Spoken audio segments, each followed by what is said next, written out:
l'évaluation de l'accord de collaboration pour la prévention et la gestion de la santé publique dans le secteur de l'aviation civile. Une rencontre pour renforcer les compétences nationales de lutte contre Ebola. Cancan, les chantiers de l'indépendance. Dans cette édition, l'état des lieux du chantier du bloc administratif du gouvernorat et celui du lycée d'excellence. Et puis en fin de journal, les échos du championnat national de natation et de sauvetage, c'était à la piscine olympique du stade du 26 septembre à Conakry. Merci d'être avec nous dans cette édition que nous ouvrons par ce message départ de Monsieur le Président de la République. À son Excellence, Monsieur John Dramani Mahama, Président de la République du Ghana, Accra. Excellence, Monsieur le Président et chers frères, c'est avec une vive émotion que le peuple de Guinée, son gouvernement et moi-même avons appris la nouvelle de l'inondation survenue à Accra, ayant provoqué l'explosion d'une station-service avec pour conséquence la mort de nombreuses personnes et des dégâts matériels importants. En cette douloureuse circonstance, je voudrais, au nom du peuple et du gouvernement guinéen, ainsi qu'à mon nom propre, vous adresser personnellement ainsi qu'au peuple frère ghanéen et singulièrement aux familles touchées mes condoléances les plus attristées. Veuillez accepter, Monsieur le Président et chers frères, l'assurance de ma haute considération. Professeur Alpha Condé, Président de la République, chef de l'État. Les responsables de la BAD, la Banque africaine de développement et de l'ONU-SIDA chez la Première Dame, la mission de la BAD pour proposer un plan de riposte et esquisser un programme de relance post-Ebola. La mission de l'ONU-SIDA, quant à elle, a annoncé un accord de 155 millions de dollars en faveur de la lutte contre le VIH, le paludisme et la tuberculose. Les échos de ces audiences avec Adama Magasouma. La présidente de la Fondation Prosmi a successivement reçu cette mission de la BAD qui vient répondre aux inquiétudes des 3 premières dames de la Mano River Union touchées par la fièvre à virus Ebola. En effet, Mme Condé Guéné de Guinée, Mme Sia Kourouma de Sierra Leone et la représentante de Mme Sirleaf du Libéria ont décidé de retrousser les manches pour complètement finir avec cette maladie qui sévit encore dans nos pays. Cela en mettant en place un plan de riposte et de relance après Ebola. Les actions nous porteront sur la mise en place d'un fonds social pour justement pouvoir financer les activités génératrices de revenus de ces femmes, mais également pouvoir renforcer leurs capacités à travers des formations et aussi tous les aspects d'hygiène et d'assainissement au niveau des écoles, les activités de renforcement des capacités aussi des institutions qui les appuient, notamment le ministère en charge de la promotion de la femme. Vu la persistance de l'épidémie, les dames ont lancé des appels de soutien afin de mobiliser des moyens pour appliquer des actes concrets pour buter cette maladie hors de nos frontières et la survie des populations victimes et orphelins de la maladie. Le combat continue toujours. La Fondation a fait au mieux. Avec ma sœur Sia Kourouma, nous avons bataillé pour attirer l'attention des institutions sur le fait que Ebola devient féminin, sur le fait que les orphelins sont là, que faire de ces orphelins. Et ce qui est important avec ce fléau, c'est l'après aussi. Il faut faire en sorte que plus jamais cette maladie ne revienne dans nos zones. Merci de répondre à l'initiative des premières dames de la Mano River. Après la BAD, Hadja Guéné Condé a reçu le directeur régional de l'ONU-SIDA pour l'Afrique de l'Ouest et du Centre avec siège à Dakar. Objet de la visite, faire un plaidoyer auprès des autorités guinéennes en faveur de la riposte contre le VIH et SIDA, informer la première dame sur les bonnes relations entre le gouvernement guinéen et le Fonds mondial et enfin la riposte à Ebola et la situation post-Ebola. Ce travail a abouti à un résultat positif. Les requêtes ont été approuvées par le Fonds mondial, approbation qui ouvre la voie à la Guinée de recevoir un financement de 155 millions de dollars sur 3 ans qui viendront soutenir les efforts et les investissements du gouvernement de la Guinée dans la lutte contre la tuberculose, le paludisme et le VIH-Sida. Ce résultat, nous devons le saluer comme la preuve de la confiance retrouvée entre la Guinée et le Fonds mondial. Hadja Guéné Condé a émis le souhait de voir le fonds accordé à la Guinée judicieusement utilisé. Donc vraiment, ça va être un ouf de soulagement pour la Guinée et nous serons là, nous allons veiller, participer, faire tout pour que l'argent là soit correctement utilisé, que le suivi soit correctement fait et qu'un bilan soit tiré de tout ça. A noter que le Guinéen Mamadou Diallo, directeur régional ONU-SIDA pour l'Afrique de l'Ouest et du Centre, est nommé représentant spécial adjoint du secrétaire général des Nations Unies à la MONUSCO avec rang d'assistant du secrétaire général aux Nations Unies. Contribuer au renforcement des compétences nationales dans la lutte contre l'épidémie à virus Ebola, c'est le sens de la démarche de l'Organisation internationale de l'aviation civile qui propose depuis ce matin un plan de riposte. Les échanges portant sur la prévention et la gestion de la santé publique dans le secteur de l'aviation civile ont débuté ce jeudi, comme l'explique Mahmoud Bari. Les conséquences de l'épidémie à virus Ebola se sont fait ressentir sur les voyages des populations en partance ou à destination de la Guinée. Il faut rapidement procéder à une réflexion approfondie sur les solutions idoines à appliquer en urgence en vue de répondre dans les meilleurs délais aux attentes des populations en matière de santé publique et de voyage. Ceci met en exergue l'importance de cette visite d'évaluation qui permettra d'identifier les forces, les faiblesses et de formuler des recommandations afin de renforcer et de maintenir les capacités pour une détection précoce et une riposte adéquate à tout événement de santé publique. Hier à 18 h, nous avons enregistré qu'un seul cas pour tout le pays. Donc ce qui fait que dans nos 3-4 centres d'hospitalisation actuellement, nous avons 8 malades confirmés et 17 malades suspects en attente de leurs résultats, ce qui constitue une avancée énorme pour la lutte contre Ebola. Le contexte épidémiologique actuel en Afrique de l'Ouest, marqué par l'épidémie à virus Ebola, justifie la pertinence de ces assises qui devraient permettre de renforcer le dispositif sanitaire. Les urgences de santé publique, les pandémies et même certaines épidémies locales peuvent avoir des répercussions importantes sur le transport aérien, l'économie et la société, comme en Guinée, avec l'épidémie de la maladie à virus Ebola. Du fait de ce brassage de personnes et de produits via le transport aérien, il est impérieux pour les différents acteurs de coordonner leurs efforts afin que des mesures et des stratégies soient mises en œuvre pour minorer, pour minimiser les risques de transmission de maladies. La prévention et la gestion des événements de santé publique dans le secteur du transport aérien mobilisent l'ensemble des acteurs et partenaires de l'aviation civile, mais aussi les fournisseurs de la navigation aérienne. Il était très pertinent que ce panel d'experts arrive en ce moment, que l'échange avec nos équipes qui se sont déployées au niveau aéroportuaire depuis le début de l'épidémie jusqu'à maintenant pour faire le point de la situation par rapport aux dispositions prescrites dans le règlement sanitaire international en général et par rapport particulièrement à tout ce qui a été fait au niveau de la lutte contre cette maladie à virus Ebola. Le respect des règlements sanitaires proposés par l'OMS et la promotion des programmes d'urgence sont nécessaires pour endiguer la maladie. Cette audience que le ministre des Droits de l'Homme et des Libertés publiques a accordée à l'ambassadeur du Luxembourg auprès des Nations Unies, c'est que Sylvie Lucas est également présidente de la cellule Guinée de la Commission de consolidation de la paix aux Nations Unies. L'entretien a porté sur des défis comme ceux de l'épidémie d'Ebola ou des élections qui se profilent. Sylvie Lucas est au micro de Makale Souma. On a pu s'échanger sur les objectifs de ma mission ici en Guinée, justement parler d'un côté tous les défis dans le contexte d'arriver à 0 cas pour l'épidémie Ebola, l'impact de l'épidémie aussi sur la consolidation de la paix. On a aussi pu discuter de la préparation de l'accompagnement de la Commission à travers les prochaines échéances électorale et aussi plus largement des domaines d'engagement que nous avons retenus d'un commun accord, les autorités guinéennes et la communauté internationale pour cet engagement, que ce soit la réconciliation, l'unité nationale, la réforme du secteur de la sécurité et de la justice et aussi l'emploi des jeunes et des femmes, dont on a pu parler des différents programmes et des défis qui se posent à cet égard.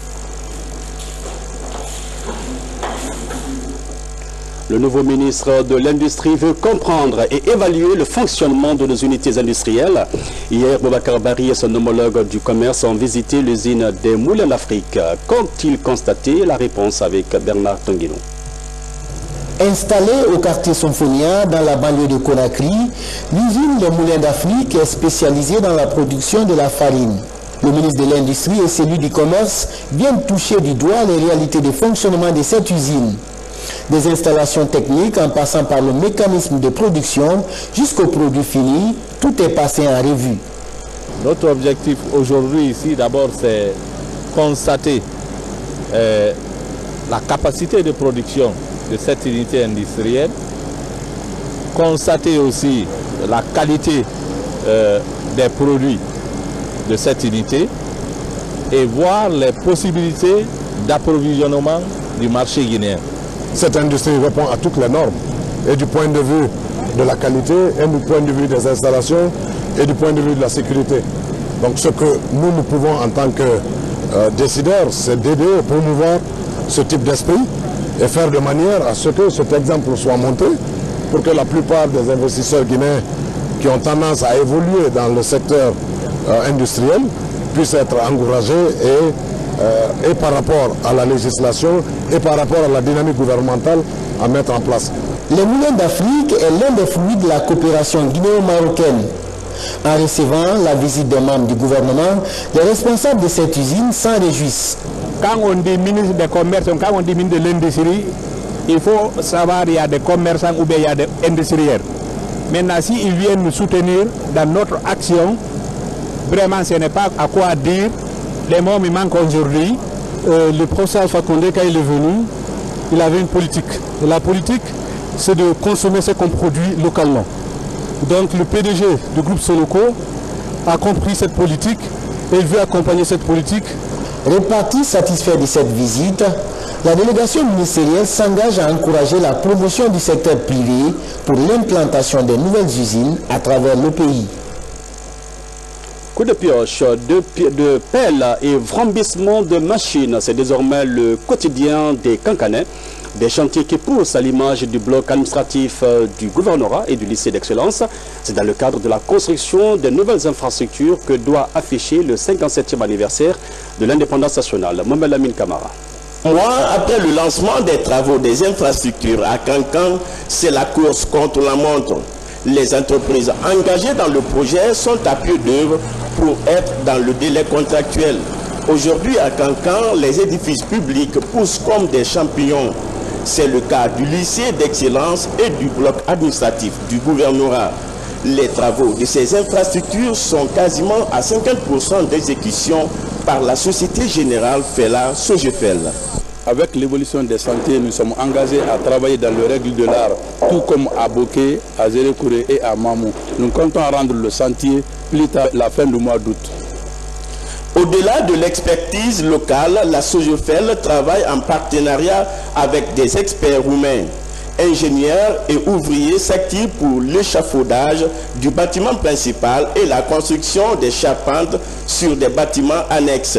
Je ici trouvé les travailleurs très bons et très rapidement. Ensemble, tous les travailleurs et tous les ingénieurs, je suis certainement qui finit tous les bâtiments en temps. Visiblement, les deux chantiers évoluent à la satisfaction des autorités et des citoyens de Cancan. Ils fondent leur espoir sur ces entreprises afin qu'elles soient au rendez-vous du 2 octobre prochain. EDG, Électricité de Guinée, à l'épreuve des constructions anarchiques des maisons d'habitation. Les lignes de transport de l'énergie électrique deviennent un danger permanent pour les habitants. À Hamdalaï, une personne dont la maison est construite sous une conduite électrique a été électrocutée. EDG appelle à un changement de comportement. Nabi Kamara. Les constructions anarchiques constituent un goulot d'étranglement dans la mise en œuvre du programme d'urbanisation de notre capitale. Ici, par exemple, nous sommes à côté du Petit Lac, à Hamdalaï, dans la commune de Ratoma, où cet immeuble en construction est dans l'emprise des installations de EDG.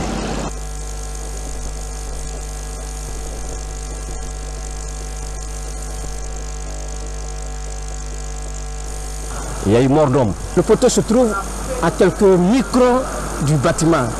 On a parlé, mais l'ingénieur et le Libanais, même les gens du grand projet qui venaient faire la réunion ici, ils sont tous impliqués dans cette situation. Et le gars est mort subitement, sans secours. Selon les techniciens, toutes les installations de EDG sont sous tension. S'y installer, c'est s'exposer à des dangers permanents. Ce cas-là est un cas parmi tant d'autres.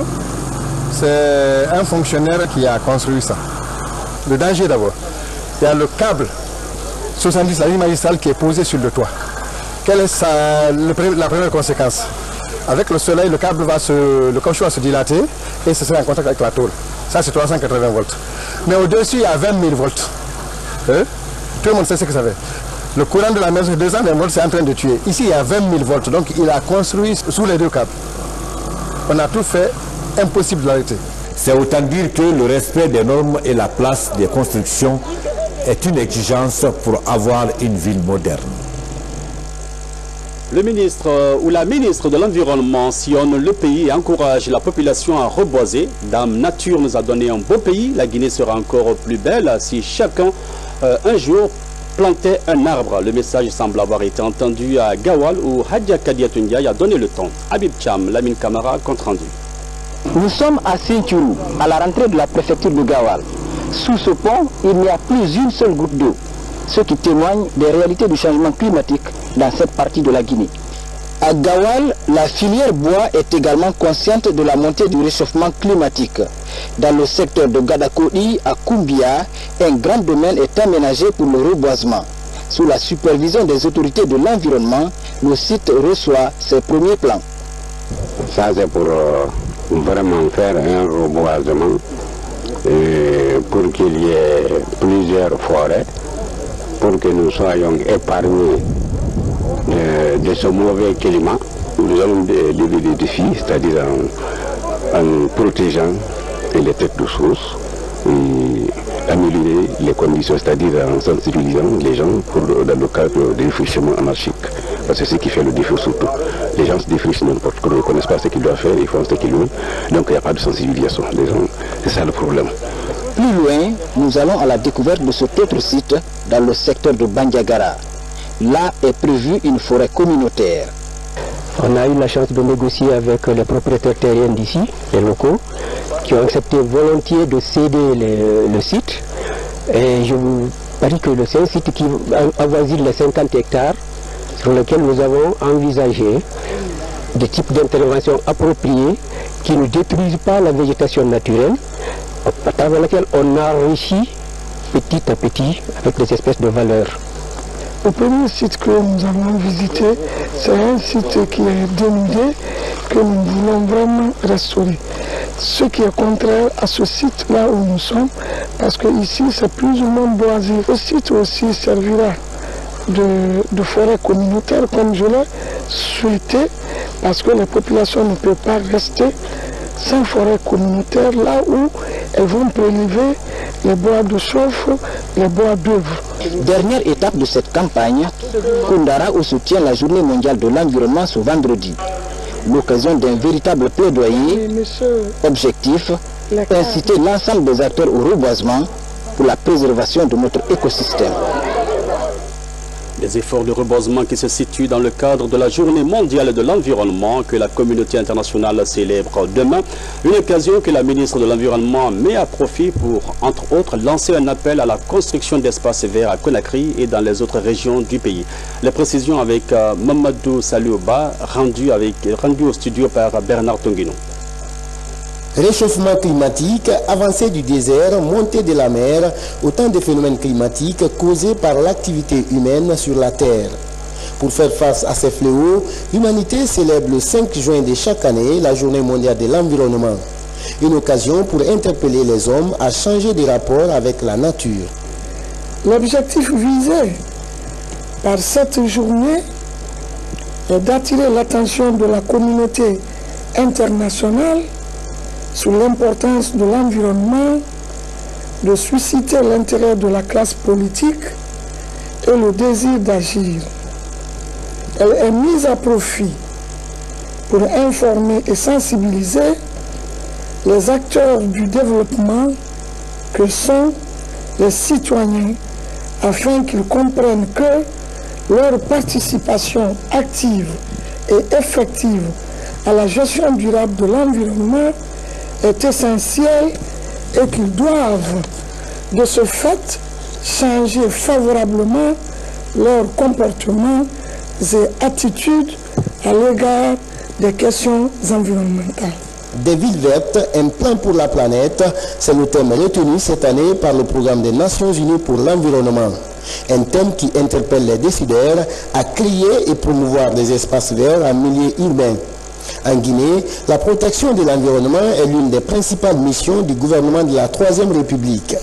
C'est pourquoi les espaces verts, les forêts urbaines et périurbaines, les jardins zoobotaniques et ou parcs nationaux doivent désormais être aménagés autour de nos villes, tout comme la plantation des arbres en bordure de nos artères, des écoles, des hôpitaux, des mosquées et églises, les habitats, etc.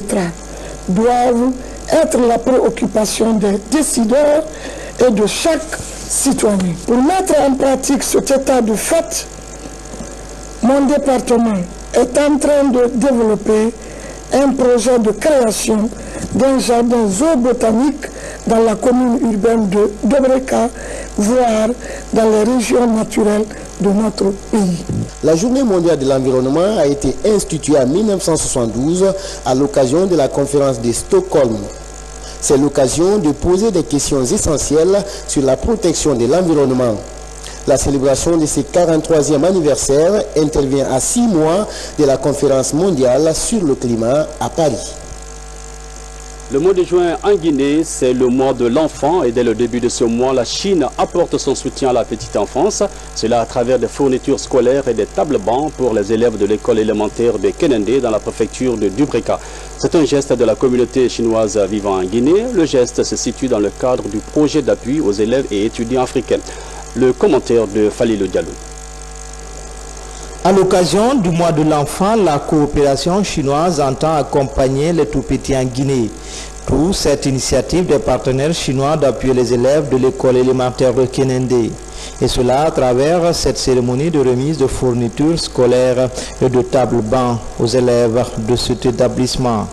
Pour l'occasion, les 50 premiers des 12 groupes pédagogiques seront servis pour cette première opération. En ma qualité de Premier ministre du gouvernement des élèves, Didi établissement, permettez-moi au nom de mes collègues de remercier votre présence parmi nous. Nous vous prions de vous joindre à nous en fait de remercier les camarades chinois pour leur contribution dans le cadre du développement de notre école. Nous restons et resterons pour toujours reconnaissants envers eux. En plus des fournitures scolaires, la coopération chinoise entend construire une cantine scolaire pour les tout-petits de l'école élémentaire, tout un symbole. Nous sommes réunis ici pour donner un don à l'école, alors aux enfants, pour les encourager à leurs études, Créée en 2000, l'école élémentaire de Kenende a aujourd'hui un effectif de 700 élèves, dont 300 filles. Il y a quelques semaines, des examens nationaux sur appui de la coopération chinoise viennent booster le moral des tout-petits et de leurs encadreurs. Puis le président de la République a signé des décrets. Un décret qui promulgue la loi relative au maintien de l'ordre public en Guinée, un autre qui promulgue la loi portant sur la gouvernance financière des sociétés et établissements publics, la loi sur la réglementation et l'institution du volontariat national jeunesse en République de Guinée a été aussi promulguée par le chef de l'État. Toutes ces lois ont été adoptées par l'Assemblée nationale avant d'être promulguées par le président de la République, professeur Alpha Condé. Le Premier ministre, chef du gouvernement, poursuit ses prises de contact avec les populations à Sugueta, où il s'est rendu. Mohamed Saïd Fofana a longuement parlé de la consolidation de la paix et de la lutte contre Ebola. Le commentaire de Ousmane Bangoura.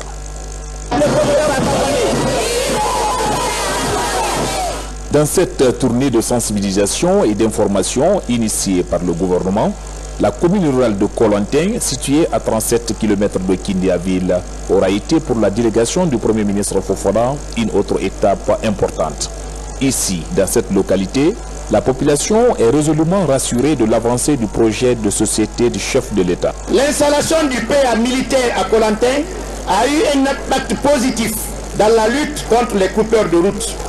Grâce à la détermination et au courage du détachement militaire, toutes les dispositions sont prises pour assurer la sécurité des usagers de la route.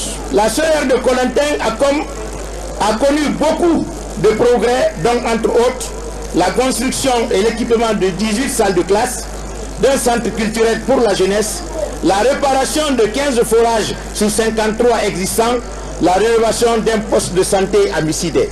Et la population de Kolantin est et demeure mobilisée derrière le changement qu'il a prôné et son programme de société. Le Premier ministre Fofana, porteur de messages de paix, a invité la population de Kolantin à l'unité nationale.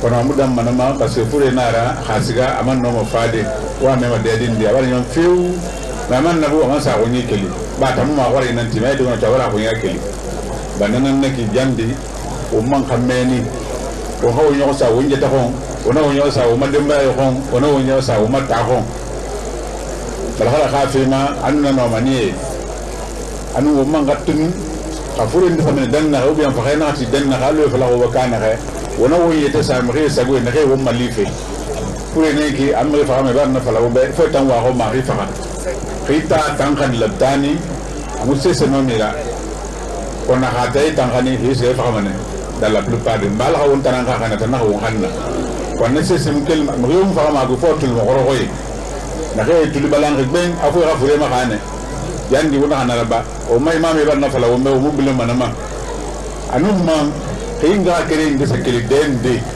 men na maku ya kiuki ala fa ma kiuki khasafa ina ha to fende kare khara yande ina ma raso yo wonni ala muna fala de e tenni nanam makanta sinde ani kha dembaya ani kha ta ani kha nyamane citoyen biri e fini boy nan citoyen na e kha way binara devoir na fo khasiane khasiya sawote ko ina ba ma di fo khasiya khali sadat fo lon na li lona he e ba gele ma ti anta mo makate to se ya de khasiya khali sadat akate mi umma na ka dentité na ka dentité ko muslima fo ina recensé e kha fala na e tam fala gele kanira o se ya so khali sadat ba ko lon ta o yerna la ginete. Cette rencontre de Kolantin a mobilisé les habitants de tous les quartiers périphériques. Une population venue exprimer son adhésion à l'ambitieux programme du chef de l'État, le professeur Alpha Condé. Ces populations s'engagent à accompagner le président dans l'achèvement de ses œuvres. Le Wassoulou goûte aux merveilles du développement. Des localités de Mandiana connaissent des changements qui améliorent la qualité de vie de la population de ces contrées, comme le montre ce commentaire de Fernand Kourman. Niani, capitale de l'empire du Manding. Situé sur les berges du fleuve Sankarani, ce village a vu naître l'empereur Nare Manga Sundiata Keïta.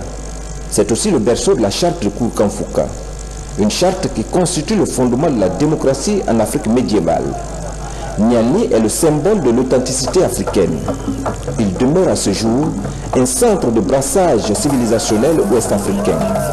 Niani aurait été situé en Italie, en Grèce, en Thessalonique ou en Israël. Les livres d'histoire allaient faire son apologie dans toutes les écoles du monde. Pourtant, Niani vit dans l'oubli. Mais un seul nom ravive l'espoir, celui du professeur Alpha Condé. Les actes du professeur Alpha Condé à la tête de notre pays nous ont donné raison pour des actions qui ont posé. Des réformes profondes ont été opérées dans le service de la santé et des secteurs.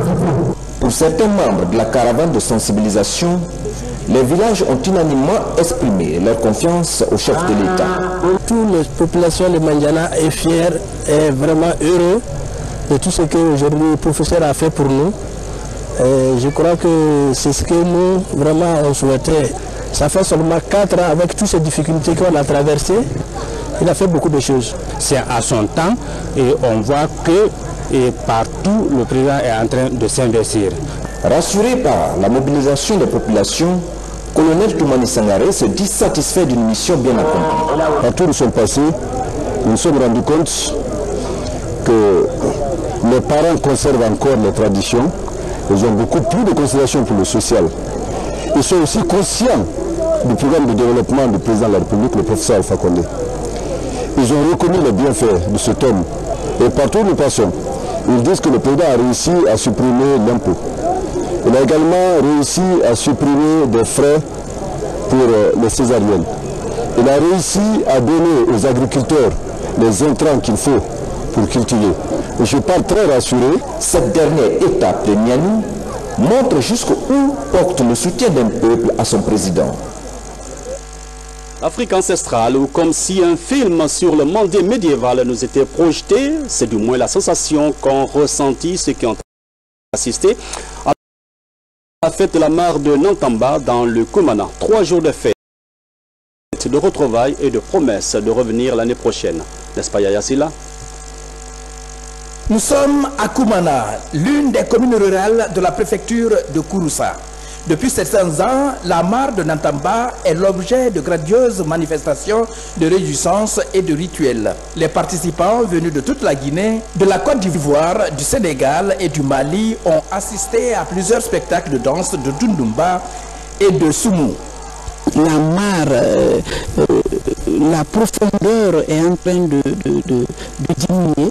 Donc il nous semble qu'il faudrait qu'on recherche des moyens pour faire une sorte de dragage, dégager un peu l'intérieur. Parce que l'alentour de la mare est devenu comme un désert, ce qui est à éviter. Parce que quand il y a trop de soleil, trop chaud, cela chasse les âmes, ça se comprend. Donc nous avons également dans le programme le reboisement. La prochaine fête des mares, certainement les arbres ne seront pas là, mais les plants seront là, Inch'Allah. La commune de Kumana compte une population de 22 445 habitants repartis en 4 districts dont 14 secteurs. Le développement des infrastructures de base est une préoccupation permanente des autorités, surtout la protection de la mare de Nantamba, d'où l'implication de l'association pour le rassemblement et le développement de Kumana. Je crois qu'il y a de plus en plus du monde. Et c'est une tradition séculaire qu'il faut absolument conserver. Et c'est bien pour ça que je suis là. C'est une fierté pour moi de venir ici et d'assister à ça. C'est des facteurs d'union. Vous avez tout ce beau monde, tous ces ressortissants de la contrée qui se retrouvent à un endroit, à un moment précis, certes pour faire la mare, mais autour de ça aussi, ils discutent des conflits, des mésententes, et aussi pour avoir une vue de convergence vers des actions de développement, de prospérité de nos populations à la base. La fête de la mare de Nantamba a lieu chaque année. Elle permet de renforcer les liens séculaires entre les familles de Hamana. Puis ce communiqué du ministre du Commerce, dans le cadre de l'approvisionnement des populations en denrées de première nécessité pour le mois saint de Ramadan et la période de soudure, le ministre du Commerce invite les opérateurs économiques des secteurs de l'alimentation à une grande réunion de concertation le lundi 8 juin 2015 à 10 h à l'hôtel Nimba, 6 dans les jardins du 2 octobre. Il s'agit des secteurs riz, sucre, tomates, oignons, huile, farine et pain, viande, poulet congelé et poisson. Compte tenu de l'importance de l'ordre du jour, la présence de chacun de tous est vivement souhaitée. Le ministre Marc Yombono. Et puis du sport, pour nous détendre, la Fédération guinéenne de natation et sauvetage a organisé ce week-end un championnat national doté du trophée Noël Joseph Yolande. La rencontre a réuni les nageuses à la piscine olympique du stade du 28 septembre. Le compte rendu de Kadiatou Traoré et Alcine Silla. Dans le cadre de l'exécution de son plan d'action, la